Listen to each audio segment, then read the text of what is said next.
Welcome and thank you very much for joining me again. My name is Swardik Mayanja and this is the Mayanja Accredited News Network. We are on another episode of the Everyday Hero interview series where I interview someone in your life or someone in my life that makes us smile but does not get the credit that they deserve. Today I get the pleasure, the honor of interviewing a former co-captain, true runner through and through, Justin Keefe. Thank you very much for joining us. There is no justice when so few have so much and so many have so little. Justin, please tell me and the people, who are you and why running? All right, thanks. So my name is Justin Keefe. I ran track with Swardik back in the day at Newton North. Right. Currently the manager of Heartbreak Hill Running Company's Cambridge location, and I am the production manager of the company. And I'm also a professional triathlete. I race for Off the Front Multisport and run for the Heartbreakers, our run club with the store. And I'm just trying to give it a go and see what I can do in the sport of triathlon and the sport of running, and see where it takes me and have some fun with it. That's just amazing. It's just is amazing. So like he said, we did track in high school. The thing is, I hate running. I absolutely hate running, and he knows this very well because I did shot put, I did the throwing, I did the events. When did you start running? Were you just born and you were running out the womb? Do you remember? Well, my mom's got some stories. I was pretty quick at birth from what I've heard. Don't remember those. But before I get into it, I gotta say, I didn't just do track and field with you in high school. I don't know if you remember, I competed against you in middle school. Oh my God. Yeah. This guy. So day middle school, Bigelow middle school. Yes, Bigelow middle school. You might not even remember this. I actually threw shot put against you. He's lying. You're lying. I threw shot put in 7th grade. Oh my God. I was terrible. You were obviously way better. But I threw shot put in 7th grade. Did you really Yeah, throw shot put? I remember throwing against you. You kicked my butt. But congrats. Well, yeah. good for you. I had no idea. Yeah, I'm yeah. sorry. And I actually have seen you run in track events, even though you might hate it. But anyway, I got into the sport in middle school. I always loved running growing up. Like sharks and minnows, whatever it was on the playground. I just loved it because I felt like I could just run and not really tire out as much as some of the other kids. But I didn't really get into it until high school, I would say. But I did run a little bit and started to take it seriously in middle school. And then I think it was sophomore year of high school. I stopped playing soccer for the school because I played for 11 years and I loved it. Stopped playing soccer and decided to run cross country. So I'm sorry, you said 11th grade. So junior year you did cross country, or 10th grade you did cross country? It was sophomore year. I ran cross country for the first time in high school, and decided not to play soccer, and that was a big move for me. And it just allowed me to run all 3 seasons in school and then run in the summer. So it was just, I felt like I was better at it and I enjoyed it. Yeah, so. and I do remember that you were a big soccer guy. I was. You were a big soccer guy. And all my friends were too. So yes. it's hard to leave it. But that must have been a tough transition. But you liked soccer. You were good at soccer, but you were great at running. You just were great. When did you know that this is something you were going to do long term? Oh, I mean, sophomore year. Really, that was the turning point. Okay. I knew I wanted to run in college, and it wasn't until really junior year that I decided I wanted to run at a Division I school. Not that it makes much of a you can be a great runner in Division III in college. There were far better runners than me, but I just wanted to push myself to reach that goal. Like that was the next goal for me. So that I'd say sophomore year was that point. Sophomore year. That's impressive. It really is. So doing indoor track, outdoor track, cross country, did you have a favorite season? Did you have a favorite distance? And what did you run? Yeah, that's a good question.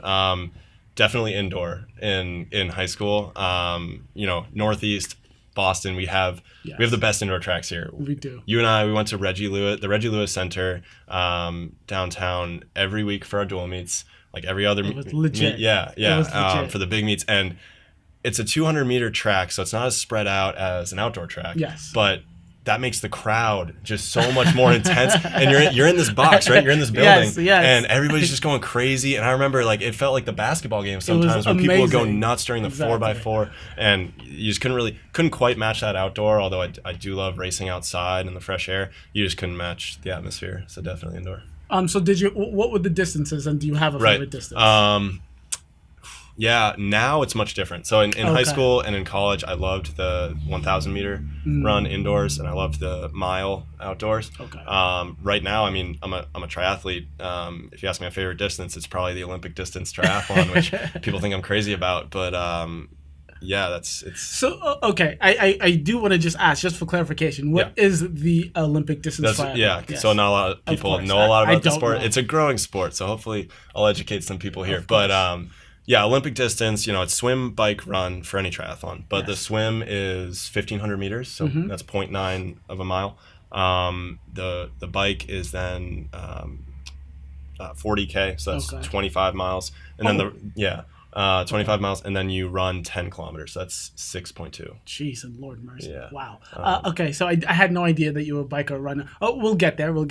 So that's where we're going to end. So high school, what was your best event? What was your best time? Ooh. Like. Yeah. So you said you did the mile and the 1,000, right? Yeah. Okay. What was your best 1,000 time, and what was your best mile time in high school? In the 1,000, I ran 2:32 a bunch of times, and I never really had that breakthrough race. I was always going for the school record, which was 2:30.8. Never got it. But are you serious? You were that close? I was that close, but oh my god! Shout out 2 years later after I graduated to Gabe Montague, if you remember him. Yes, he ran 2:25 and just demolished the school record. Insane. I mean, I didn't have a chance. I would never have a chance at that. But that was 1,000. The mile, to this day, my PR is 4:14. In high school, it was 4:21. I just went through a lot of injuries and kind of just shifted away from the mile distance, moved on to like 5K, 10K, that sort of thing. But those were definitely my favorite distances. And in high school, you did run the 400, right? Blackburn did get you in the 400? Yeah, I had no business there. I had no business in the I mean, Blackburn, look, I love the guy. He just manufactures 400 meter runners. Really like does. It's his job. It is his job. I had no business in 400. You had no business. Yeah, okay. Not at all. Just to make sure. Yeah, no. I did. But you were great, and just what I thought in high school doing track, I always thought that the long distance runners had some kind of bond that I just could not understand. Yeah. The one thing I loved about them, they used to sing that song. What song did you guys sing? From the Disney movie. Oh, it was from Mulan. I forget what it is. Yes. Like, let's get down to. Yeah, yes, that was the greatest. It was the greatest thing, and like just the group of you guys just had the greatest bond, and I loved it. I thought it was great, and from the top to bottom, every single person in there was part of it. It was just awesome. I mean, we were weird. We were weird. I'm not gonna lie. Distance runners were weird. We're the weird one, but like we have fun. We get together, we have fun. But yeah, that's the interesting thing about track. It's like you got your throwers and you got your jumpers and your sprinters and your distance runners, and it's one team, but it's spread out. It's diverse. Yeah. So we were the weird ones, but we had fun. So you did track in high school. You did all those things in high school. Moving on to college, where did you go, and did you continue track? Yeah, absolutely. I went to the University of Richmond in Virginia. How I ended up there, that's another story. But yeah, I decided to run for the cross country and track and field programs there under Coach Taylor, great coach. And I had a great experience with the exception of 3 weeks into my freshman year, actually. The school administration announced that they would be discontinuing the men's indoor and outdoor track and men's soccer programs so that they could bring on a men's lacrosse program. And it caused a lot of uproar in the community, on social media. It got out there in the news, and I was torn apart. That's horrifying. Miserable. So like knowing that 3 weeks into you're saying this is 3 weeks into cross country. Yeah. So you think about it, we're just getting started. We had done one race in cross country, if I remember correctly, one race. And then I think it was the week after that. I remember this one particular workout we were doing at a park nearby, and my coach got a call. You got a call or you got a text from the athletic director, which had never happened in his, I want to say 10 or 14 or some number of years. He's never gotten a text or a message or anything from the athletic director, but it said, you have a meeting at, I think it was 3:00 on a Friday, your team to follow at 3:30. So that was kind of a message. He kind of knew what was going on.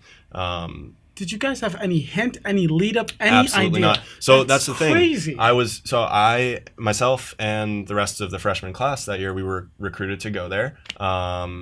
We were promised 4 years or 4 years of competition in cross country, indoor track, and outdoor track. And to some extent, that's a large reason why I went there. Of course. I loved the team. I got together with the team. I wanted to continue with that. And I wanted to go to a great school. And that was just kind of stripped away from me 3 weeks into my freshman year. So it caused a lot of issues, but I'm hopeful that eventually the team will be reinstated, and I'd like nothing more. Did you ever think? I mean, I know it's 3 weeks in. You made a huge decision to go to Richmond. Richmond's a great academic school. Did you ever think about transferring? Yeah, absolutely. A lot of our team did. We ended up only having one teammate transfer, but the school did. Normally when you transfer, you have to wait another year to compete, just by the NCAA rules. Okay. We were allowed to bypass that. So I did look at transferring. I actually went on a recruiting trip to BC with one of my teammates, and I thought the team was great. I thought the school was great.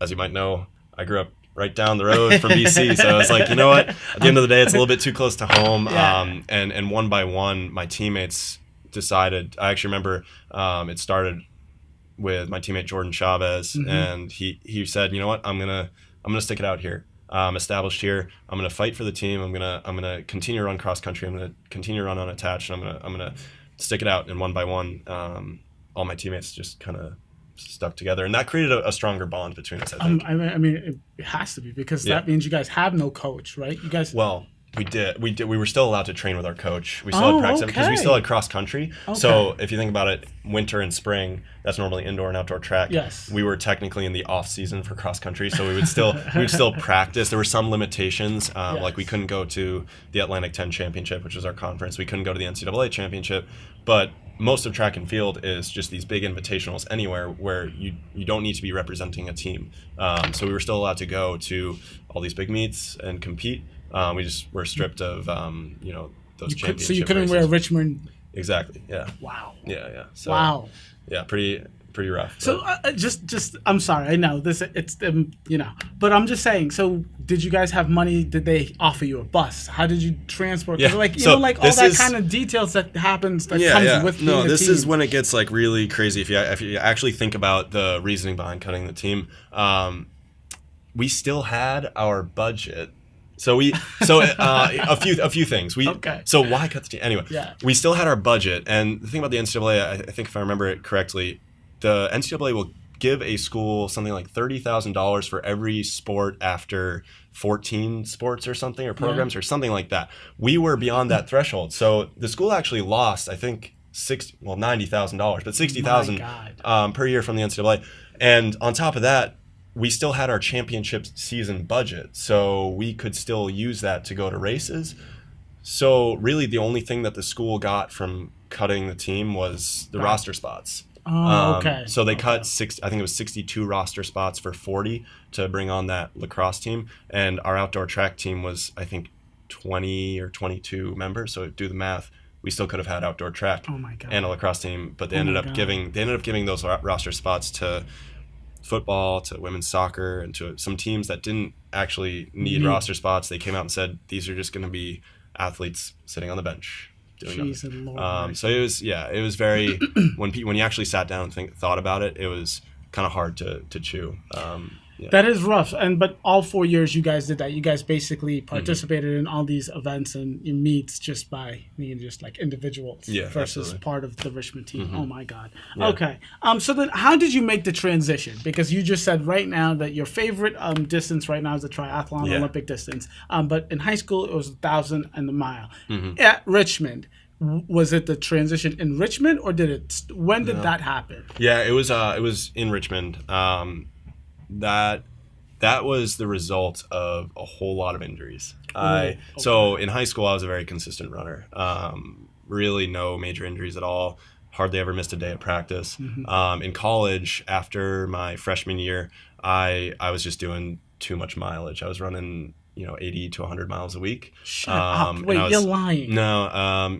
So the summer after my freshman year, I actually passed my training log off to one of my teammates who's still on the team, but it's still there, and it still has all my training from that summer. And I was hitting some very high mileage weeks.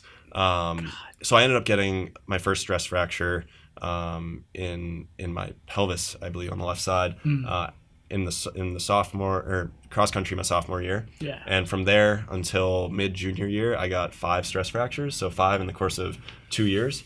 So it's a very So I couldn't. So the thing about a stress fracture, you can't run with it. It's all impact based. It's overuse. So I started cross training.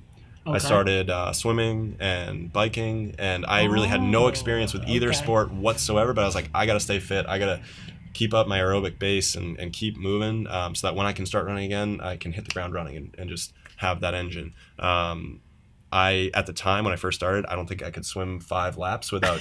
I remember it was embarrassing. I mean, the people in the lanes next to me that were passing me, if you looked at them now, you would say they have no business passing this guy. Of course. But they were just smoking me. And now I'm very proud of how far I've come in swimming and biking to have built this much experience and to become as competent as I am in the swim and bike. So that's how I started. And then the summer after my sophomore year, I finally had a short, healthy streak where I could run. And I remember talking to my coach over the phone, and I said, hey, I'm running now. I've done all this cross training. There's a local triathlon coming up. I figure I've been doing all this cross training. I might as well just hop in there and do it for fun. And I ended up winning my first triathlon. It was on the Cape.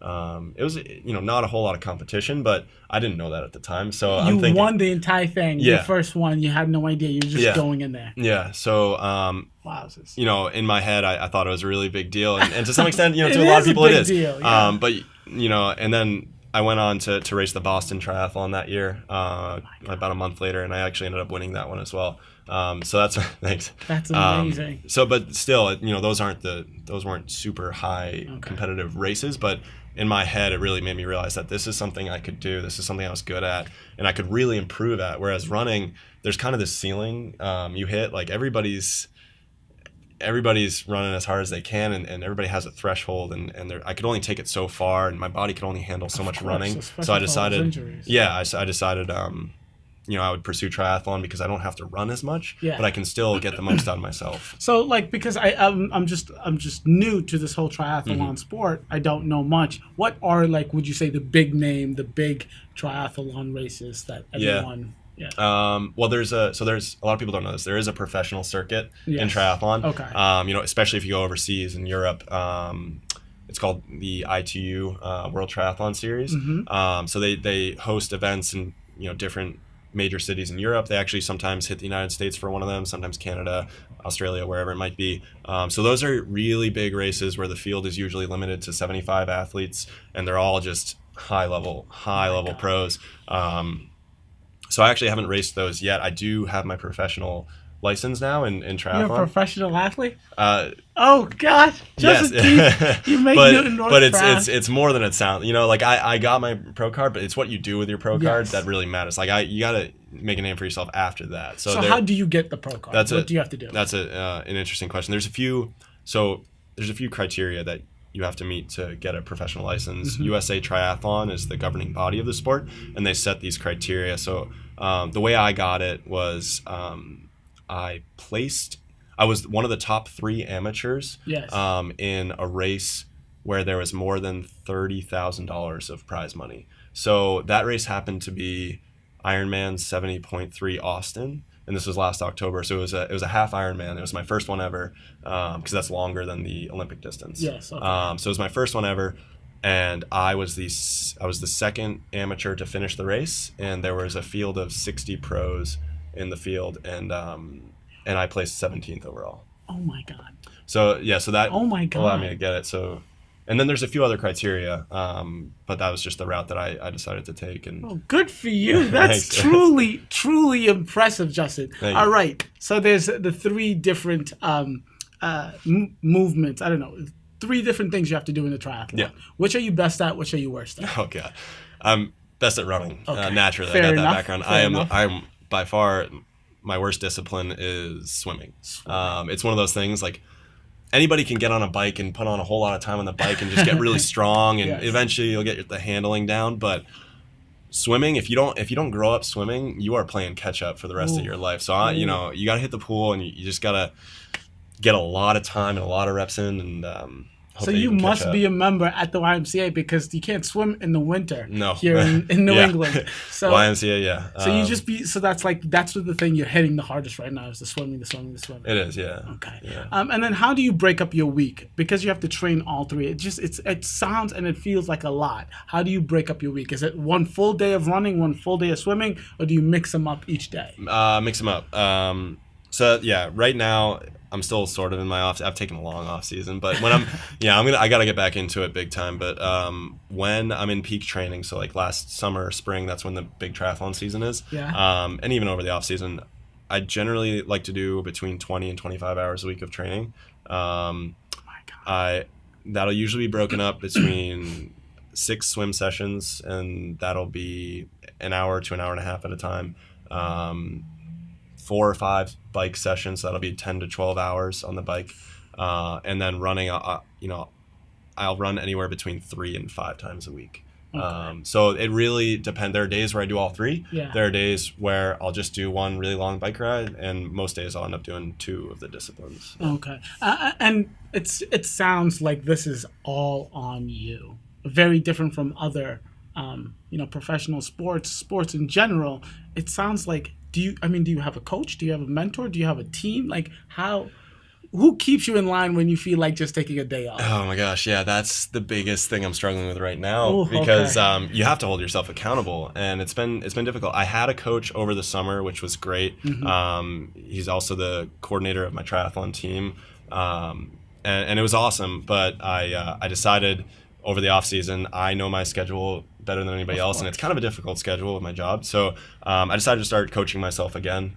In college, I had a coach for running, but for the other 2 disciplines, I coached myself. So I do coach myself now. So nobody's really cracking the whip saying, you gotta do this, you gotta do that. It's really all on me. For the good or the bad, right? Yeah. Fun fact, I actually just had my girlfriend start to help plan out some of my she is so much better at time management than I will ever be. I'm always shooting for the stars and trying to squeeze in too much, and so she's kind of leveled me out and showed me what I can fit into a week. We all need someone to keep us in line. That's good. That's real good.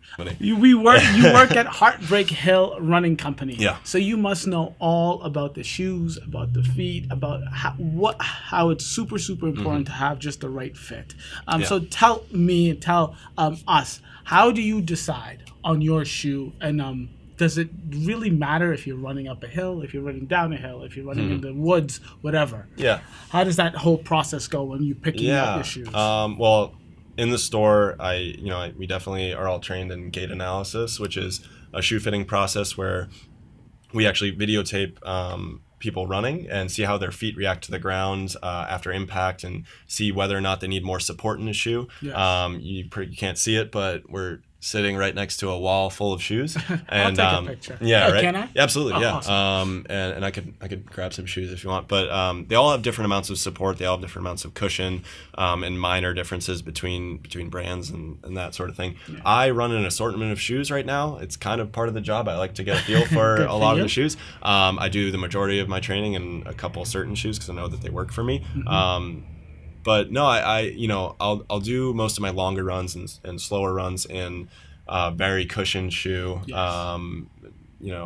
And then when I want to go faster, if I'm hitting the track for intervals or tempo runs, I'll go to something a little bit lower profile, lighter. It doesn't really make a difference if I'm going uphill or downhill, because you got to be ready for anything on any particular run. But and no, I don't even switch for trails. I just don't? No, a lot of people come into the store and they ask for trail shoes, and I ask them what kind of trails they're running on, that sort of thing. But at the end of the day, a lot of these road shoes, they've got good enough tread to handle the trails, and some of them might not, but for the most part, I don't want to switch up when I'm training in just because I'm going on a different surface. I want to stick to what works with me, and obviously just watch your footing and that sort of thing. Okay. Yeah, because like just with shoes in general, like I love to buy myself a pair of shoes. It's just something I love to do. But I do when it comes to running, when it comes to just because I'm a nurse, I'm on my feet all day. Like I get really nice shoes just because it really does make a huge difference. It makes a huge difference. How often do you get a new pair of shoes? Because I know running as much as you do, they must like wear out very quickly. Yeah. We say to customers that shoes will last between 300 and 500 miles, give or take. Of course, everyone's different, and everybody wears their shoes differently. So some people might be a little bit closer to that 300-mile threshold. Some people might push them a little bit closer to 500. And it also depends on the shoe. If you got a more substantial shoe that uses better materials, more cushioning, that you might push more miles out of them. But I like to err on the side of fewer miles with my history of injury. I remember my healthiest strings of training were when I was trading out my shoes every 200, 250 miles. Good for I mean, you. I was, because, I'm in this environment. I got a ton of shoes around me. I can get my hands on them very easily. Yes. So why not play it safe and rather try safe a bunch than of sorry. shoes? Yeah. Okay, so we got that. Other pieces of equipment for runners, for bikers, for swimmers, like where do you go? Like what's your go-to? Is there something that really makes a difference? Like, I'll start with the bike. Okay. Because the bike. Oh yes, that must be huge. Yeah, that like equipment is paramount. I mean, I'm riding. So I'm riding a bike from 2009. Ooh, okay. It's an old setup, and there are people out there that I'm racing who are riding brand new setup, $10,000, $12,000 setups, and that's not just the bike. I mean, you can spend a ton of money on the bike, but there are people out there who have wheel sets, just the wheels, that are more expensive than my entire bike setup. I mean, I'm talking $3,000, $4,000. It's insane. Yeah. And people, you can go and spend an insane amount of money to save 10, 20 seconds on the bike. Now, some of you can buy some gear that'll actually save you significant time, but I love the old saying, it's the Indian, not the arrow. It's these right here. That's right. You gotta power. You gotta power through. And do you believe that? I do, but at the same time, if I was riding a $10,000 bike, I'm not gonna complain. I'm gonna ride faster. Of course. So that's the bike, and there's helmets and gears and all that. Swim, in racing, I wear a wetsuit.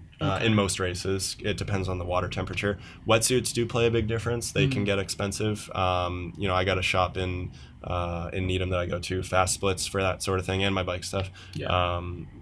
They're great over there. I mean, you need to find out what kind of goggles work for you, what kind of wetsuit works for you. Because we're talking about equipment, I always saw like the very little I've seen of triathlons. It's the switch from one event to the next. The transition. Right? The transition. It's part of the race. Yeah. Oh my goodness! So it just looks very, especially like if you are wearing a wetsuit, do you just wear it when you're riding? No. Yeah. No. So like how? So there's a science to it, and it's a part. It's not just 3 disciplines. It's a 5-part race. You swim, transition 1, you bike, transition 2, you run, and then the finish line. Exactly. So the transition, it's you have to have it down to a science, especially at the level that I'm racing at. If those are crucial seconds where if you waste 30 seconds in transition and then you hit the run, all of a sudden you've got to run 5 seconds faster per mile. Oh my God. Just to make up that difference on somebody else who just happen to have a faster transition. And 5 seconds per mile might not sound like much, but when you're running 5-minute pace or whatever it might be, it makes a big difference. I mean,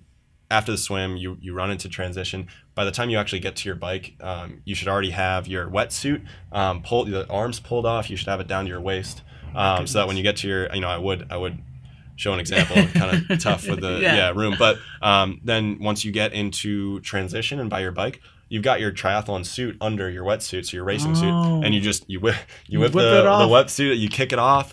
It's sometimes kind of difficult. Then you grab your helmet, put it on, sunglasses if you have them, and then you grab your bike and run out and then hop on it. And then it's fun kind of actually hopping onto the bike because you don't want to waste time just standing there, getting onto your bike, getting your shoes on.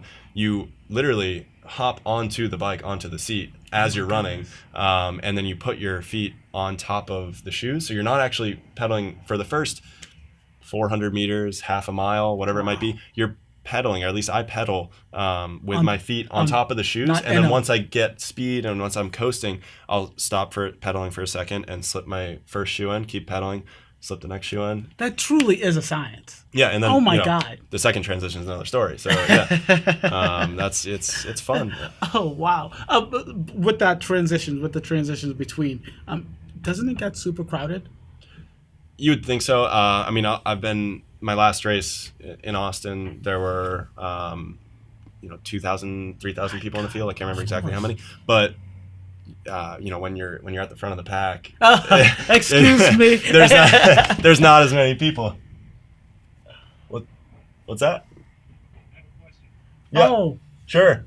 Anyway, so it doesn't get crowded when no, because you're getting out of the water with at tops 30 people and your bikes are spread out everywhere. So I might go to one spot, another guy might go 20 yards away from me. Okay. So it's never too bad. So like it seems like it's been like a very, very long and intricate path for you to get to where you are today. It's not like you had a vision and it was there.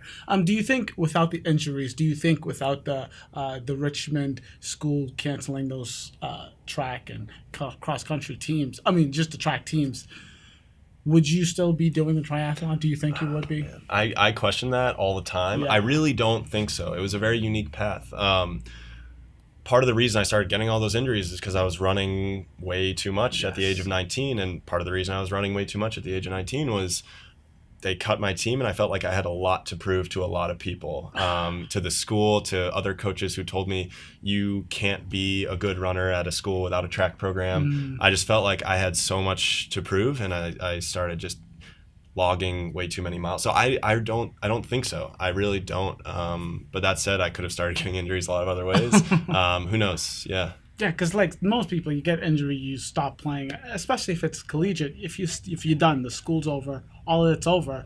Most people are like, all right, I'm done. Yeah, I'm done. Yeah, that's very true. It's kind of great that you continued and you're where you are today. So advice, if you any advice to the little guys, to the middle school, the Bigelow kids, and the day kids who think that they want to do either cross country, track, collegiately, or someone to be, professional athletes at either track or the triathlon. Yeah. What advice do you have for them? I mean, the most simple advice I can give, they're all sports where it's a direct translation of how much you put in. You get out what you put in. Exactly. Really. And you can say that about any sport, but in particular with endurance sports, you get out what you put in. So, put in the time, put in the effort, and I don't just mean logging miles because that's how I got injured. Do the little things, like put in the time. You can go out and you can run 100 miles a week, or you could run way fewer miles, but get in your stretching, get in your nutrition, get in your rolling and strength work and become a sturdy runner. Just put in the time, do the little things. Aside from that, high schoolers looking at college programs, if they're on the fence about whether or not they want to run, whether or not they're good enough. I didn't know if I was good enough for a Division I program, but I put my neck out there. I didn't have coaches knocking on my door. I didn't, that wasn't me. I sent emails, I made phone calls, and I saw who was interested. And eventually I found a few programs who really were interested in having me on the team. And that's how I ended up at the University of Richmond. That's awesome. Yeah. So big goal. Where do you see yourself? Like, where do you want to go with the triathlon? Yeah. For a long time, my goal was get the pro card. Become a professional. But you can't just stop there. You gotta reassess. So I did it, and I'm very happy about that. But like I said, it's what you do with it. So, I'd love to eventually move on to the half Ironman distance in the next couple of years. And I'd love to get a couple of wins. I mean, half Iron, those are big events where they draw a lot of professionals at every race. And like I said, I got 17th in Austin. So I'd like to move that up. I'd like to win a few races, and I'd like to, I'd like to travel as part of the sport. I think eventually I'd love to be in a position where I just have the opportunity to race around the world and see new things. Because you said that the big circuits are overseas. Yeah. I'd love to do that and just see where the sport takes me. At the end of the day, I'm not in it for the money, and anybody who is they're crazy, because triathlon is a growing sport, but there's just a handful of people in the world who are making a living off it, making a decent living off it. Most professionals, if they're making money off of it, it's supplementary income. So I really just I love the sport. I want to do it as long as I can, and if I can get some support, that's great. If not, I'll just enjoy the process. So just because you just said that, because some people, if you are in it for the money, that does sound a little intense. Yeah. Because it's a growing sport. How many triathlons? How close can you do? Safely. Yeah. Would you say? It depends on the distance. It's like running. Yes. You can't go out and do a marathon every week. No, you can't. You could theoretically go out and run a 5K every week. Yes. So, in triathlon, you got sprint and Olympic distance. Those are short course triathlons. And then long course are half Ironman and Ironman. If I was doing half Iron and Ironman distances, I would do maybe a few a year tops. Okay. At the most, I could do a half Ironman maybe once a month or something. Okay. I wouldn't do that, but short course, if I'm doing sprint triathlons, like last season, I did a race almost every other weekend. Awesome. So those were halves and okay. So it's all distance. It's all distance. Yeah, absolutely. And then like you plug in some of those races into your training for the big ones. Yeah, absolutely. Awesome.